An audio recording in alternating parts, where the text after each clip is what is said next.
Welcome to another episode of History Now the Future, the show where we take a sharp look at some of the most pressing issues of today, using history as our guide and the future as our destination. My name is Cory Bradford, and we are 1 week away from the 2024 election, and quite frankly, I couldn't be more over it. Like most of you, I'll be glad when the constant campaign ads finally go away and we can get back to trying to be a country again.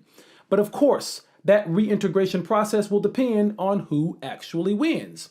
Last week, we talked about Kamala Harris's media blitz and how she was really trying to get things back on track after losing a little bit of momentum. We also spoke about Trump's efforts to appear more down to earth by spending 30 minutes working at a McDonald's. But then a mysterious E. coli outbreak was traced back to McDonald's literally days later. Not the best thing for McDonald's to be associated with. One is a terrible virus that could poison thousands and lead to untold harm to large portions of America, and the other is E. coli. But that's just a joke. But we kept asking ourselves, what was going to be the October surprise this year? Was it going to be the hurricanes or some major scandal? Well, it looks like we finally have our October surprise. And surprise, it's the fact that a lot of racist people tend to support Donald Trump. And that's about as much of a surprise as rain in Seattle or homeless tents in Seattle. This past Saturday, Donald Trump held a much talked about rally at Madison Square Garden in his hometown of New York City. Now, some on the left have likened this event to a neo-Nazi rally due to just how much racism and vitriol towards anyone outside the conservative base was shown there. I think that might be somewhat of an extreme assessment. However, I can totally understand the characterization. Comedian Tony Hinchcliffe, known for his comedy roast, decided to roast all the groups that Republicans tend to hate these days. One of his jokes was a crack about welcoming Latinos to this country with open arms while making a shooting gesture. He went on some rant about Latinos making too many babies. He called Puerto Rico a floating island of garbage. There was some tired joke about black people eating watermelon. It's like, come up with some new material at this point.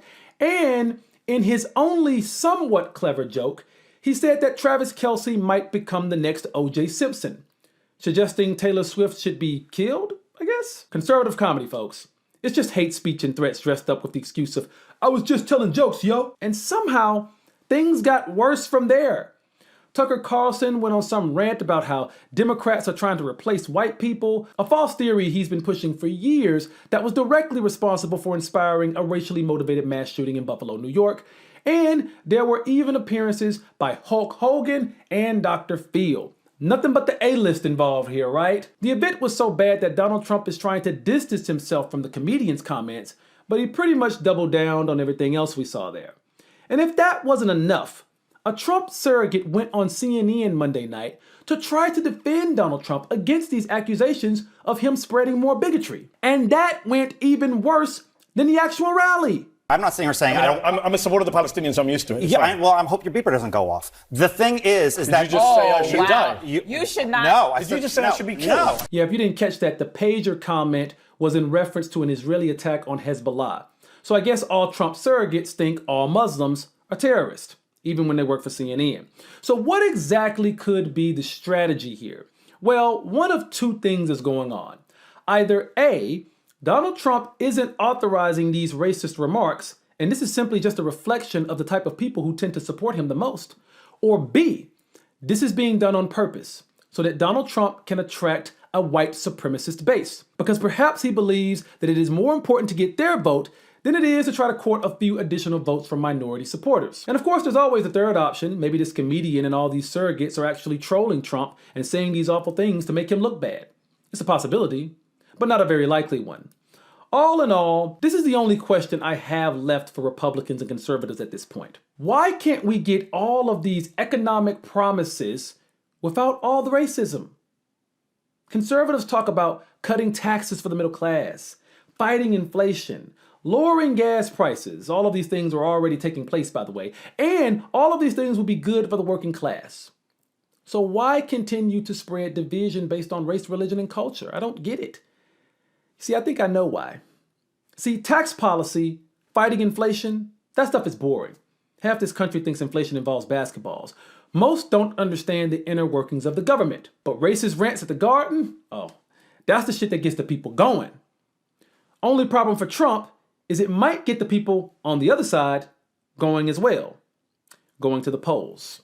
We have a great show for you all today. We're going to be talking about presidential sex scandals and how they never actually take presidents down. And we're going to talk about one of Kamala's biggest blind spots during this election. But first things first, it's time for Trending Down.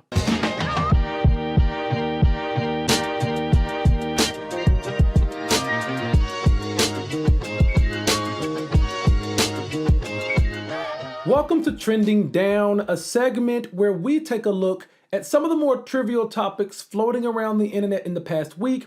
And I want you all to take a look at this TikTok video from a young conservative who was shocked to see Eminem at a Kamala Harris rally. Did y'all see who got on stage the other day at a Kamala Harris rally? Marshall Mathers, Eminem. How big of a fucking sellout do you gotta be? You went against these people back in the 2000s, and now you're with them? Ha! Sorry, let me get professional here. Ha! I hate to be the one to break it to you, but Eminem has never been on your side if you're a conservative. He's always been extremely critical of conservatism in America, and more specifically, very critical of the Republican Party itself. He was even expressing this criticism long before it was popular to do so. In fact, Eminem was expressing criticism for Republicans during a time period when both hip-hop and pop culture in general wasn't very political at all. So first of all, let's rewind the clocks back just about 7 years ago. In October of 2017, Eminem famously went on an anti-Trump rant during a freestyle he did for the BET Hip Hop Awards. Racism's the only thing he's fantastic for, because that's how he gets his rocks off and he's orange. This is for Colin. Ball up a fist. And keep that shit balled, like Donald the bitch. And any fan of mine who's a supporter of his, I'm drawing in the sand a line. You're either for or against. And if you can't decide who you like more in your split on who you should stand beside, I'll do it for you with this. You. Yeah, judging by all of that, it doesn't look like Eminem was ever a big Trump fan. But let's go back even further, 20 years ago. In 2004, Eminem released an anti-George W. Bush song and made a music video for it. It's called Mosh. Look it up. This song expressed Eminem's frustrations with George W. Bush's policies, the Iraq War, and the constant lies that he saw coming from that administration. So it looks like Marshall Mathers has always found Republicans to be a little shady. And this is something I find to be very interesting when it comes to Eminem's fan base. You know, his base is filled with a lot of young, angry, working class white guys who think that Eminem is one of them because of the type of content he makes. And when they find out that he's actually a lot more liberal, they start to hate him. And it's kind of interesting because a lot of Eminem fans don't listen to other forms of rap because it's just too black. I mean, just to be honest, a lot of Eminem fans, not all of them, but a significant amount of them are a little racist. I mean, this is just something that I experienced a lot growing up. To me, Eminem has always been sort of like the Caitlin Clark of hip hop. You know, Caitlin Clark has a ton of fans who don't care anything about women's basketball or even women's athletics in general. In fact, many of them mock women's athletics. But they love Caitlin Clark and they boost her on social media because she checks off these weird culture war talking points for them, right? She's a white girl, white woman who can play basketball really well. And it's like proving some white supremacy point regarding white people's ability to do anything better than a black person can do it. And Eminem used to be really popular with a lot of white guys, a lot of racist white guys, for the same exact reason. And much like Eminem is experiencing now, Caitlin Clark saw a bunch of conservatives turn on her just because she liked an Instagram post from Taylor Swift. When Taylor Swift endorsed Kamala Harris, Caitlin Clark liked the post on IG. She didn't comment, she didn't endorse Harris herself, she just liked a post. And all of a sudden she was inundated with angry comments from conservatives who thought that Caitlin Clark was one of them. And when they found out that she probably wasn't, they got angry at her. The same thing is happening to Eminem now because of his appearance at this Kamala Harris rally. And all of this reminds me of a few months ago when Vivek Ramaswamy, you remember him who ran for the Republican nomination, very far-right guy, he tried to use Eminem's song Lose Yourself at his campaign rallies, and Eminem sent him a cease and desist. Yet another example of Eminem really not messing with the far right. Now, Vivek Ramaswamy did stop using that song, but he got angry with Eminem. He said he wishes that the old Eminem was back. Guy, look it up. The old Eminem would have also hated you and doesn't support anything that you stand for. But Vivek Ramaswamy did find another Eminem song to use. He started using the song Kim at his campaign rallies because that song more accurately portrayed the far right's vision for America. That was just a joke. Not really. Have you ever seen that television show Scandal starring Kerry Washington? The basic premise is that Kerry Washington is a political fixer in Washington, but she's also having a sexual affair with the President of the United States. A lot of the plot revolves around the fact that if that affair ever were to become public, it would destroy her career, but it would also specifically destroy the career of that president as well. Now, in real life, if history has anything to say about this, it would actually only be her career that was in jeopardy. That's because sex scandals don't usually ruin a president's career or their chances at getting reelected. That sounds like that's gotta be made up, right? Well, let's take a look at a few examples. The first major sex scandal involving a US president dealt with Thomas Jefferson.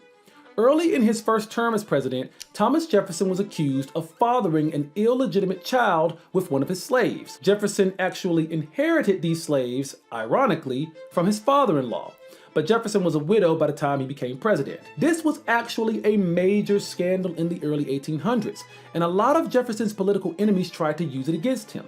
But ultimately, Jefferson simply denied the rumors and he was reelected to the presidency in 1804. This sex scandal was not enough to bring him down. Of course, by now you've probably heard that in the late 1990s, DNA evidence determined that Thomas Jefferson may have actually fathered children with an enslaved black woman named Sally Hemings. However, it was always Jefferson's contention that it was in fact his brother and not him who fathered children with his slaves. And because of the way DNA evidence works, this test did conclude that someone in Jefferson's family fathered children with Sally Hemings, but it couldn't exactly determine if that person was Thomas Jefferson himself. So we may never know. But honestly, if you ask me, it was probably both of them. Andrew Jackson also suffered from a type of sex scandal when he was running for president in 1828. He had already lost the 1824 election and he was out for revenge. And in 1828, his political opponents found out that his wife Rachel was actually still married to her previous husband when she first married Andrew Jackson. This meant that Rachel was actually married to two men at the same time. Big pimpin'. And even though Jackson and his wife got this matter cleared up decades before this election took place, it still became a major scandal and she was accused of being a bigamist. Of course, this scandal was not effective and Andrew Jackson did end up winning the election of 1828. However, his wife Rachel would tragically die before seeing her husband inaugurated as president. And Andrew Jackson would always blame the mudslinging of that campaign for her premature death. It's probably one of the many reasons why Andrew Jackson was such a nasty president and an even worse human being. Grover Cleveland also suffered a major sex scandal while he was running for president in 1884. During that election, Cleveland was accused of fathering an illegitimate child with a young woman named Maria Haplin. Cleveland claimed that he wasn't sure if he fathered a child with this woman, but he was taking care of both the woman and the child just because there was a possibility. He ultimately denied that the child was actually his. And since there was no Maury Povich show at the time, there was no way of determining whether or not he was actually the father. Ultimately, voters didn't care. Cleveland was still able to win the election of 1884, and he went on to serve 2 non-consecutive terms as President of the United States. Now, in the early to mid 20th century, most presidential sex scandals were actually kept hidden from the public. Shortly after the Spanish-American War, the United States became a major player on the world stage, and many American journalists felt that exposing presidential sex scandals would make our leaders look weak. So the media engaged in this sort of compromise in which they would simply look the other way in regards to these types of stories. Powerful men protecting other powerful men. As a result, the public never found out about President Warren G. Harding's affairs, or the fact that Franklin D. Roosevelt actually died at his mistress's property in Warm Springs, Georgia. And of course, probably the biggest adulterer to ever become president, John F. Kennedy, reportedly had affairs with ex-wives of the mafia, ex-wives of CIA agents, and actress Marilyn Monroe. But none of those stories were ever made public during JFK's lifetime. Of course, by the 1980s, disagreement between the press and the presidents broke down, and salacious tabloids exposing the sex lives of politicians became the norm. In fact, there is one major example that disproves this entire theory regarding presidential sex scandals, and that's the example of Gary Hart. Gary Hart was a very popular senator who was running for the Democratic nomination for president in the 1988 election, and many felt like he could not only win the nomination, but be a viable candidate in the general election.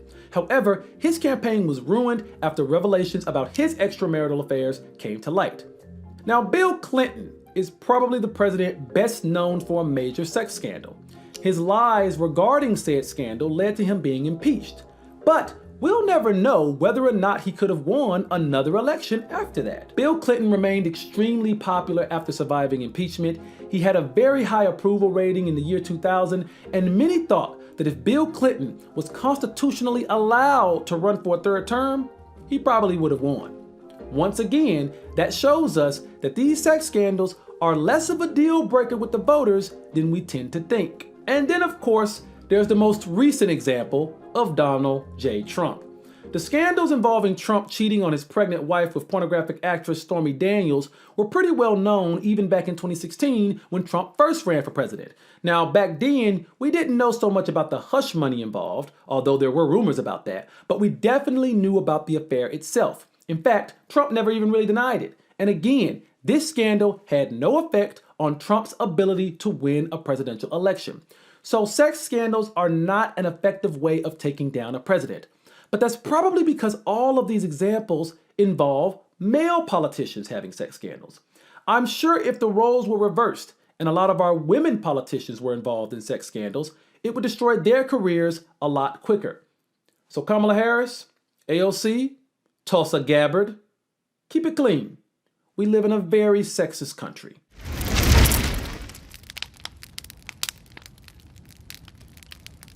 If Kamala Harris loses the state of Michigan, it will most likely be the result of the large Arab American and Muslim population there rejecting the Democratic Party because of the actions that Israel has taken in Gaza over the course of the last year. This is an issue that I've been very reluctant to speak on, because it seems almost impossible to have a rational discussion about the Israel-Palestine conflict.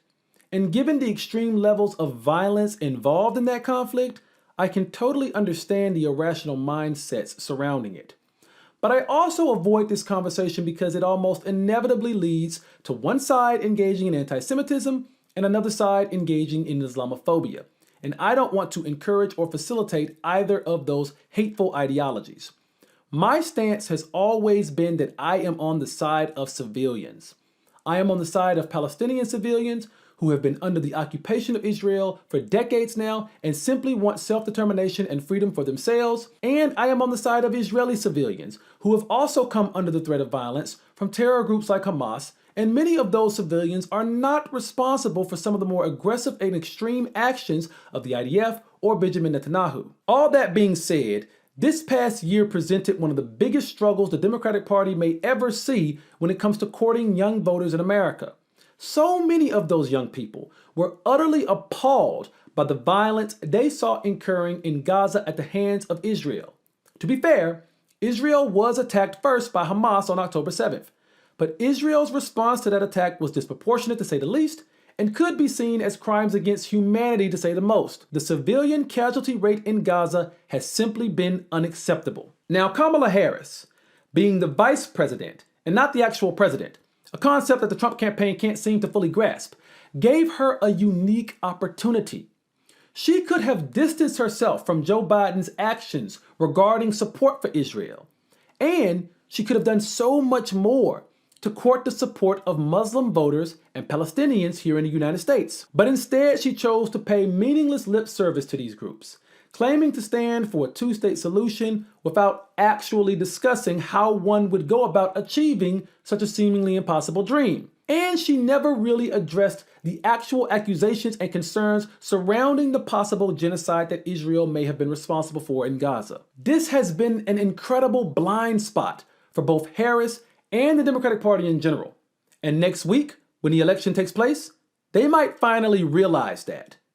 Not a single Palestinian was invited to speak at the Democratic National Convention.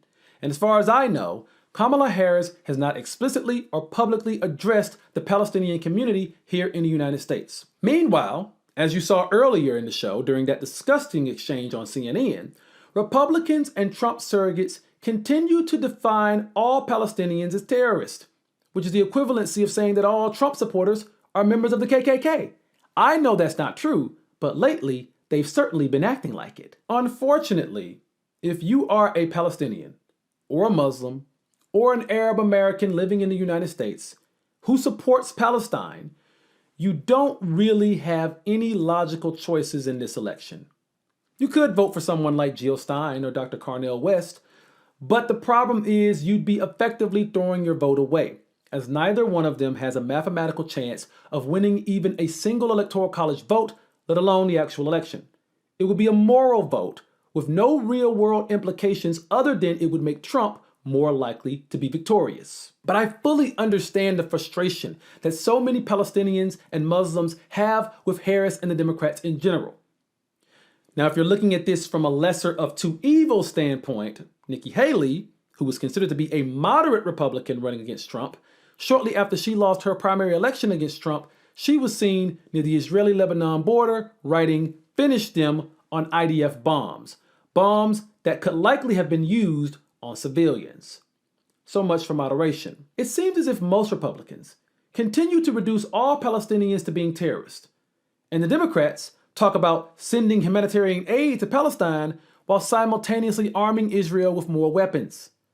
And any Democrat that did speak out on Israel's more extreme actions were often met with the loss of their primary races, usually at the hands of some mysterious opponent that came out of nowhere but was heavily funded. Now, it may be too late for Kamala Harris to rectify all of this with the Muslim American community. And if you're not a member of that community, you may not care about any of this.